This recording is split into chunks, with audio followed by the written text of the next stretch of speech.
एक बारीकी समझिएगा कि जब आप वज्रासन में बैठते हैं ना, तो आपकी काफ मसल्स पर बड़ा ही अच्छा दबाव मिलता है, जो कि मदद करता है डाइजेशन को इम्प्रूव करने में। आपके पैर जो हैं अच्छी तरीके से फोल्ड हैं, तो ब्लड सर्कुलेशन आपकी बेली की तरफ ज़्यादा इम्प्रूव होता है और पैर की फ्लेक्सिबिलिटी भी इससे बहुत अच्छी बढ़ जाती है।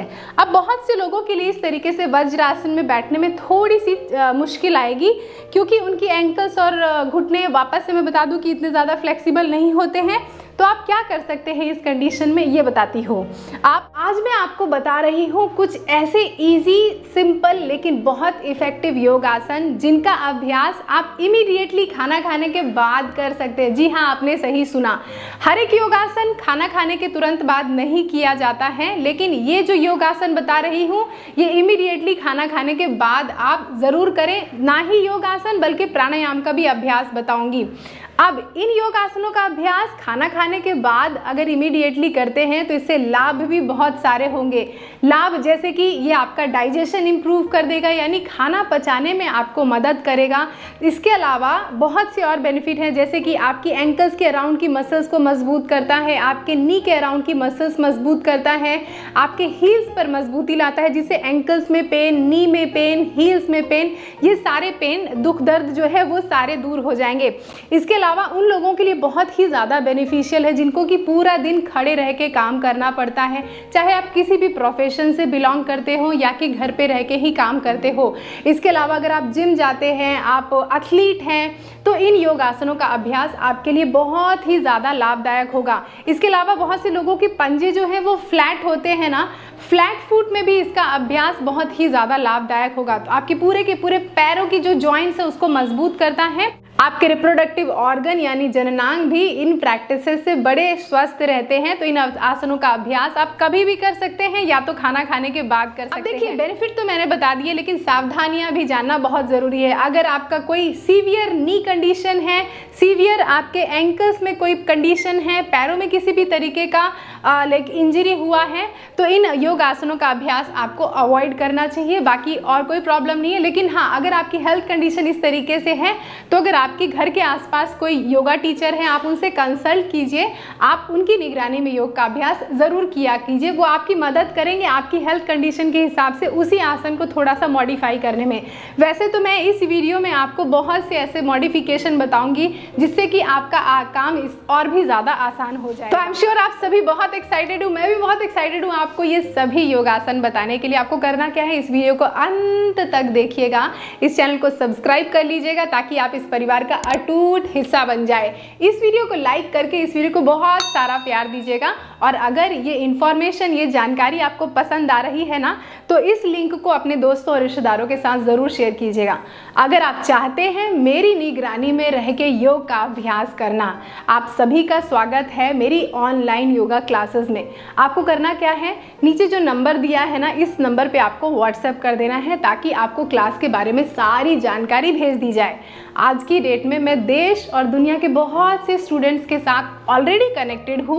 उनको अपनी निगरानी में रख के योग का अभ्यास, योगासन, प्राणायाम, मेडिटेशन, अलग अलग तरीके की क्लिनजिंग प्रैक्टिसेस और भी बहुत सी practices according to their health condition, उनकी हेल्थ कंडीशन पूछती हूँ, उन हेल्थ कंडीशन के हिसाब से उनको गाइड किया जा सकता है ताकि उन हेल्थ कंडीशन से वो उबर सकें। और जब उन हेल्थ कंडीशन से उभरेंगे तो पूरी ज़िंदगी योग का अभ्यास कर सकेंगे, फिर पूरी ज़िंदगी वो स्वस्थ जीवन जी सकेंगे। नमस्कार दोस्तों, मैं शहीदा आप सभी का स्वागत करती हूँ आपके अपने YouTube channel yoga with Shahida में। दोस्तों, कैसे हैं आप सभी? तो आज जो हम 3 बेहतरीन योगासनों का अभ्यास कर रहे हैं उसका नाम है वज्रासन, वीरासन और सुप्त वीरासन। लेकिन ध्यान रखिए, ये तीनों पॉस्चर्स कर पाना थोड़ा सा चैलेंजिंग तब हो जाता है जब आपकी एंकल्स पर फ्लेक्सिबिलिटी नहीं है, यानी आपकी एंकल्स फ्लेक्सिबल नहीं है, या कि आपके नी जॉइंट्स, आपकी जो क्वाड मसल्स हैं ये बहुत टाइट हैं, तो आपको थोड़ी तकलीफ होती है। तो हम क्या करेंगे, सबसे पहले मैं आपको वो लूजनिंग प्रैक्टिसेस बता रही हूँ जिनकी मदद से आपके पैर की मसल्स थोड़ी सी लूजन हो जाएं और जब आप ऐसा करते रहेंगे तो कुछ ही दिनों में आप आसानी से ये सारी प्रैक्टिसेस कर पाएंगे। तो अपने दोनों हाथों को बॉडी के पीछे ऐसे रख लीजिए, थोड़ा सा लीन बैक हो जाइए, यानी पीछे ऐसे झुक जाइए। अपनी बॉडी का भार अपने दोनों हाथों पर ट्रांसफ़र कर दीजिए। अब अपना ध्यान अपने पैर की सारी उंगलियों पर लेके आइए। अब अपनी सारी उंगलियों को धीरे से कॉन्ट्रैक्ट करें और फिर इसके बाद ढीला छोड़ दें। धीरे से अपनी सारी उंगलियों को कॉन्ट्रैक्ट करें और ढीला छोड़ दें। ऐसा आप कम से कम 15 से 20 बार ड्यूरिंग द डे, जब भी आप फ्री बैठे इस तरीके से उंगलियों को कॉन्ट्रैक्ट कर लें। ऐसा करने से आपके पैरों की सारी जो मांसपेशियां हैं ना, वो बहुत अच्छी तरीके से खिंच जाती हैं। अब हमने अपनी उंगलियों पर तो काम कर लिया, अब अपनी एंकल्स पर काम करते हैं। इस जगह पे अपनी एंकल्स को अंदर बाहर, अंदर बाहर, अंदर बाहर ऐसे ऑल्टरनेट मूव कीजिए। इसको भी कम से कम 15 से 20 बार आप कर लें। ड्यूरिंग द डे कभी भी कर सकते हैं। खाना खाने के बाद बैठे हैं तो इस तरीके से ये प्रैक्टिस है। इससे आपकी एंकल्स पर जो पेन है वो भी नहीं होता, एंकल्स फ्लेक्सिबल होती हैं। और जिनको आर्थराइटिस की समस्या हो जाती है, जॉइंट्स के आसपास बहुत पेन होता है, ऐसी प्रैक्टिसेस से आपको वो चीज़ नहीं होगी। फिर उसके बाद एंकल्स को क्लॉकवाइज घुमाएंगे। कैसे? ऐसे घड़ी घूमने, जैसे घड़ी की सुई घूमती है ना, उस तरीके से क्लॉकवाइज डायरेक्शन में 10, 9। इसको भी आप आराम से 15 से 20 बार, ये सारे प्रैक्टिसेस जो मैं बता रही हूँ 15 to 20 टाइम्स मिनिमम है, मैक्सिमम आपके ऊपर डिपेंड करता है। इस तरीके से पूरा गोल गोल घुमाए, बड़ा चक्कर बनाए। अब एंटी क्लॉकवाइज यानी घड़ी घूमने की विपरीत दिशा में ऐसे गोल गोल घुमाएं। इसको भी 15 to 20 टाइम्स कर लें। ऐसा करने से आपकी एंकल्स तो फ्लेक्सिबल होंगी ही होंगी, तो साथ ही इसका इफेक्ट घुटने पर और आपकी पूरी की पूरी काफ मसल्स, थाइस पर भी बहुत अच्छा आता है। अब एक बार बाहर की तरफ अपने पैर के बड़े अंगूठे को बाहर की तरफ खींच के रखिए, एंकल्स को बाहर की तरफ खींच के रखिए। फिर उसके बाद अपने पैर के अंगूठे को अपनी बॉडी की तरफ खींच के रखिए, एंकल्स को, हील्स को बाहर की तरफ खींच के रखिए। ये दबाव खिंचाव बना के रखिए। अब रिलीज कर दें। अब पैरों को ऐसे टैप करें। ऐसे टैप करने से आप देखेंगे पैरों में एक झंझनाहट महसूस होगी, क्योंकि ब्लड सर्कुलेशन इंप्रूव हो गया ऐसे टैप करने से। ऐसे टैप कर दिया, पूरे पैरों में कैसी झंझनाहट आप महसूस करेंगे। अब धीरे से राइट पैर को लेफ्ट थाई के ऊपर ऐसे रख दें। अब धीरे से अपने राइट पाम को अपनी राइट नी के ऊपर रखें और धीरे धीरे ऐसे दबाएं। 1, 2, 3, 4, 5। एक पैर से कर लिया, इसको भी आप 15 to 20 टाइम्स कर लें। दूसरे पैर को भी अपनी लेफ्ट फुट को राइट थाई के ऊपर रखा और धीरे धीरे दबाएं। 1, 2, 3, 4, 5। तो इस तरीके से 15 से 20 बार कर लें। इसको भी हाफ बद्ध कोण आसन स्ट्रेच। अब दोनों पैर के पंजों को एक दूसरे के साथ जोड़े ऐसे, और दोनों हाथ की जो उंगलियां हैं उसको पैर के पंजे के अंदर की तरफ रखें, बाकी की सारी उंगलियों को बाहर की तरफ। और दोनों पैरों को जैसे तितली अपने पंख फड़फड़ाती है ना, उस तरीके से आपको अपने दोनों घुटनों को ऐसे फ्लैप करना है। इससे इनर थाइस की फ्लेक्सिबिलिटी इंप्रूव होगी, आपकी काफ मसल्स की फ्लेक्सिबिलिटी इंप्रूव होगी, घुटने के आसपास की जो मसल्स हैं इनमें भी खिंचाव आएगा। तो वज्रासन करने में बड़ी ही आपको आसानी मिलेगी इस तरीके से।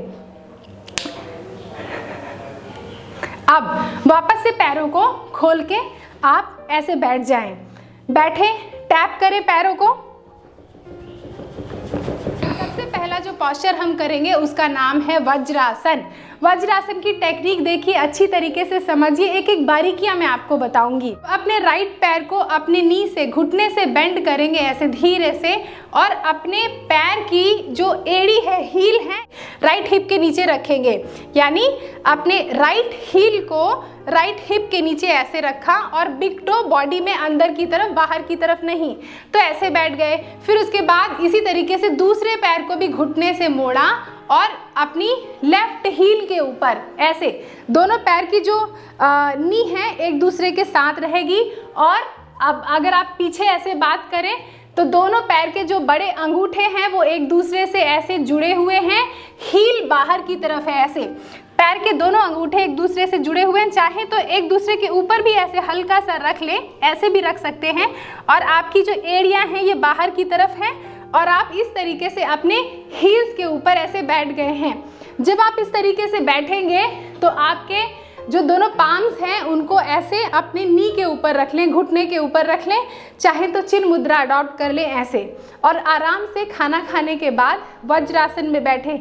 एक बारीकी समझिएगा कि जब आप वज्रासन में बैठते हैं ना तो आपकी काफ मसल्स पर बड़ा ही अच्छा दबाव मिलता है, जो कि मदद करता है डाइजेशन को इम्प्रूव करने में।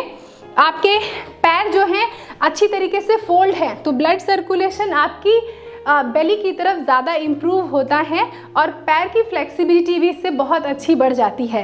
अब बहुत से लोगों के लिए इस तरीके से वज्रासन में बैठने में थोड़ी सी मुश्किल आएगी, क्योंकि उनकी एंकल्स और घुटने वापस से मैं बता दूं कि इतने ज़्यादा फ्लेक्सिबल नहीं होते हैं।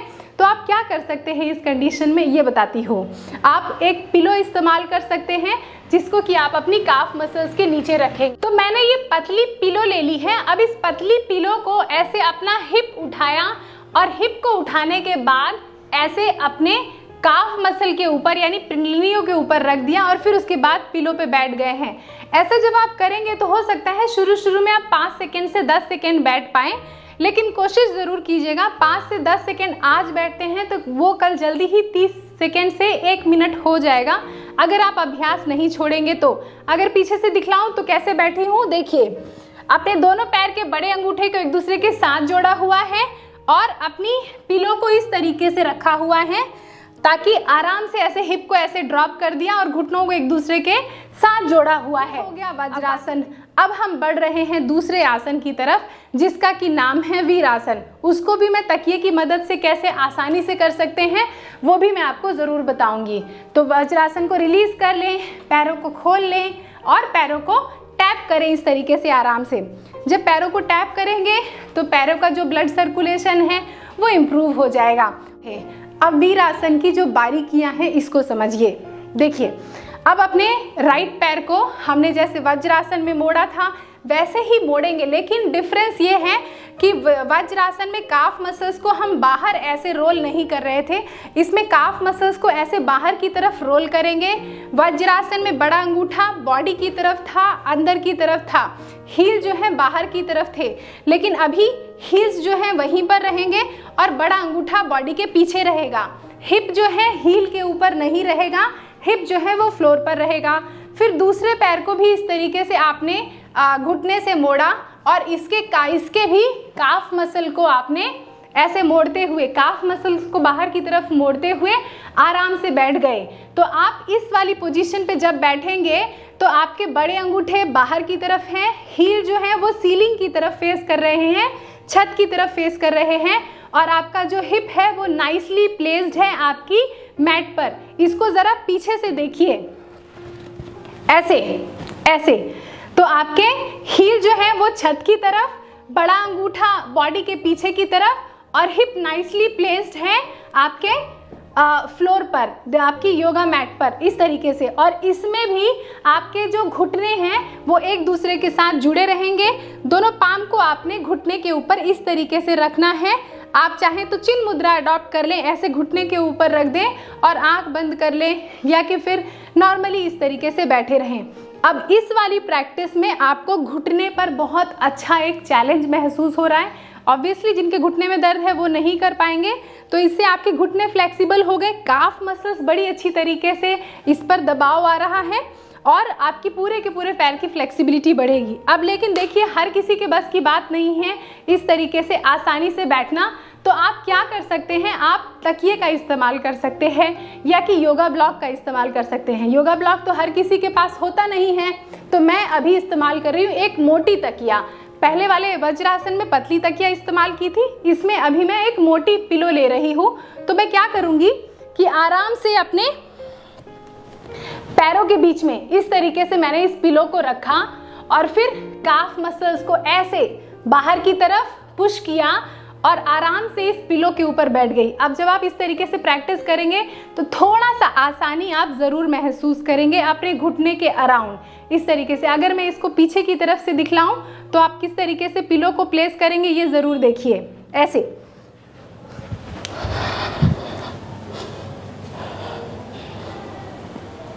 आराम से आपको अपने पिलो के ऊपर ऐसे बैठ जाना है। इसका भी अभ्यास, अगर आप इन पोस्चर्स का मुझसे पूछें कि कितनी देर तक अभ्यास करना है, तो हर एक प्रैक्टिस को आपको कम से कम मिनिमम 5 से 10 मिनट करना है, लेकिन फ्लेक्सिबिलिटी कम है तो 5 सेकेंड, 10 सेकेंड, 30 सेकेंड से भी शुरुआत की जा सकती है। ये हो गया वज्रासन, वीरासन, और अब हम अभ्यास कर रहे हैं सुप्त वीरासन का। सुप्त वीरासन के लिए थोड़े और पिलोज की ज़रूरत होगी।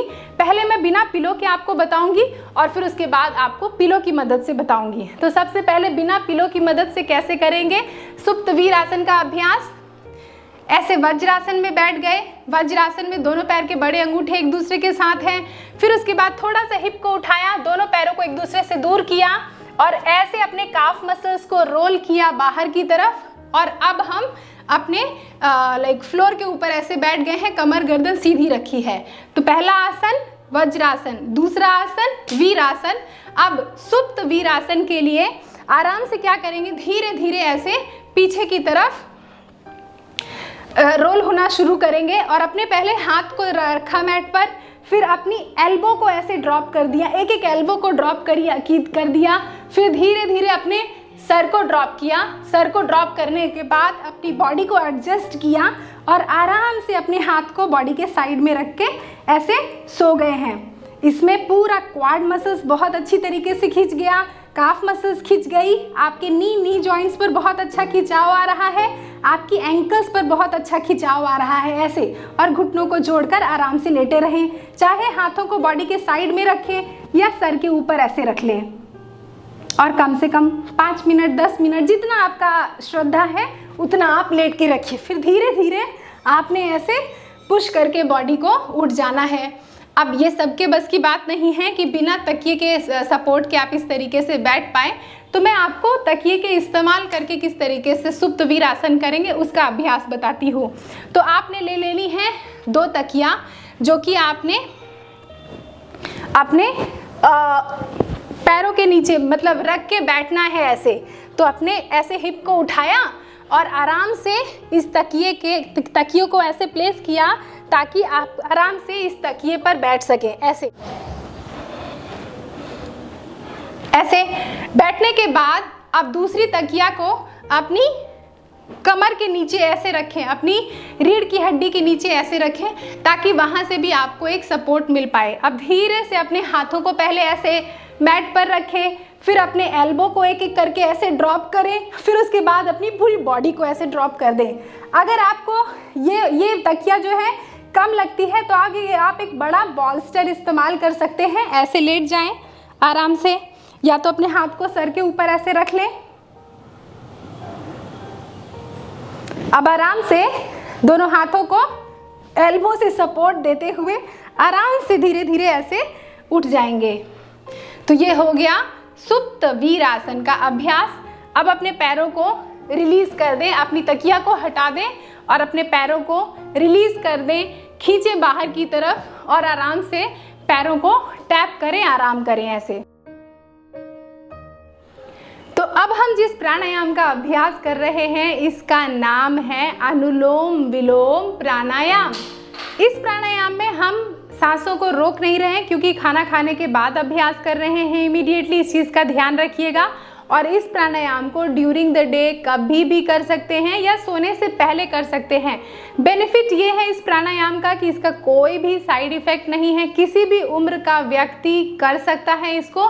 इनफैक्ट अगर इसका अभ्यास दिन में 3 से 4 बार आप कर लें, सुबह, दोपहर, शाम, रात, कुछ ही दिनों में देखेंगे मानसिक तनाव कितना कम हो गया है, टेंशन फ्री महसूस करेंगे। इसके साथ ही पूरे जॉइंट्स जो हैं वो बहुत अच्छी तरीके से स्ट्रेंथन होंगे, जॉइंट्स के आसपास जो इन्फ्लेमेशन है वो कम होगी और आपके मसल्स के अराउंड जो स्टिफनेस होती है वो भी धीरे धीरे कम होती जाएगी। क्यों? क्योंकि आपकी जो नस नाड़ियों की ब्लॉकेज है वो दूर होगी। ये बहुत ज़्यादा बड़ा बेनिफिट है। तो किस तरीके से आप अभ्यास करेंगे, अपने जो हाथों की पोजीशन है इसको विष्णु मुद्रा में इस तरीके से अडॉप्ट कर लिया, अपने लेफ्ट पाम को चिन्ह मुद्रा में अडॉप्ट कर लिया, इसको अपने घुटने के ऊपर रख लिया। अभी मैं सुखासन में बैठी हूँ, अगर वज्रासन में बैठ के ना कर सके तो ऐसे सुखासन में क्रॉस लेग पोजीशन में बैठ के अभ्यास करें, या तो फिर मैं अभी चूंकि ये वज्रासन वाला अभ्यास ही है तो ऐसे वज्रासन में बैठ गई, कमर गर्दन को सीधी कर लिया, अपने लेफ्ट नॉस्ट्रिल से सांस लिया, 1 2 3 4, दोनों नाक को बंद कर लिया और अपनी राइट नॉस्ट्रिल को खोला और राइट नॉस्ट्रिल से सांस को छोड़ दिया। 1 2 3 4 5 6 7 8। सांस लिया राइट नॉस्ट्रिल से, सांस छोड़ दिया अपनी लेफ्ट नॉस्ट्रिल से।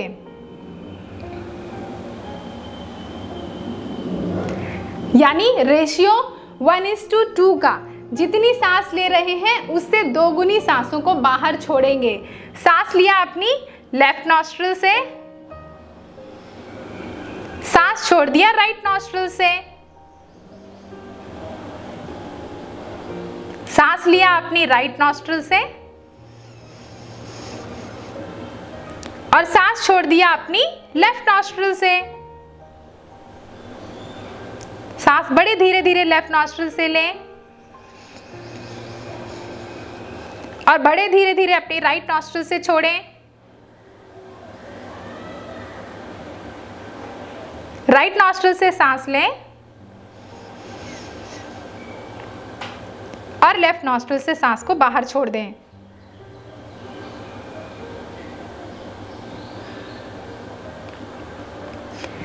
और ऐसा करने के बाद कम से कम 5 से 10 मिनट ऐसे ही आराम से बैठे रहें, आंखों को बंद करके। अपना ध्यान अपनी दोनों नासिकाओं पर लेके आएं, शांति से बैठे रहें, बिना किसी जल्दबाजी के अपनी आती और जाती हुई सांसों को देखें।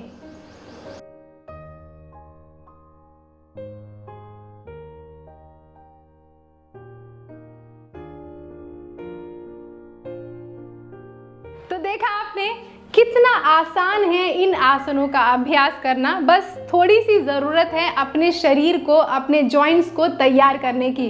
तो आई एम श्योर कि जो भी मैंने प्रिपरेशन बताई, जो भी मैंने सिंपल टेक्निक बताई, अब आपको समझ में आ गई होगी। सारी चीज़ें क्रिस्टल क्लियर हो गई हैं, अच्छी तरीके से समझ में आ गई हैं। फिर भी अगर आप कुछ पूछना चाहते हैं, कुछ शेयर करना चाहते हैं, तो नीचे कमेंट करके मुझे ज़रूर बताइएगा। आप सभी के कमेंट का मुझे बेसब्री से इंतज़ार रहता है। आप सभी अपना बहुत ख्याल रखिएगा। जाने से पहले चैनल को अगर सब्सक्राइब नहीं किया है, प्लीज़ सब्सक्राइब कर लीजिए। इस वीडियो को लाइक करके अपना बहुत सारा प्यार दीजिए और इस वीडियो के लिंक को अपने दोस्तों और रिश्तेदारों के साथ ज़्यादा शेयर कीजिएगा, ताकि वो भी इस तरीके के स्वास्थ्य लाभ पा सकें। आप सभी अपना ध्यान रखें। नेक्स्ट वीडियो में जल्दी ही मिलूंगी। नमस्ते।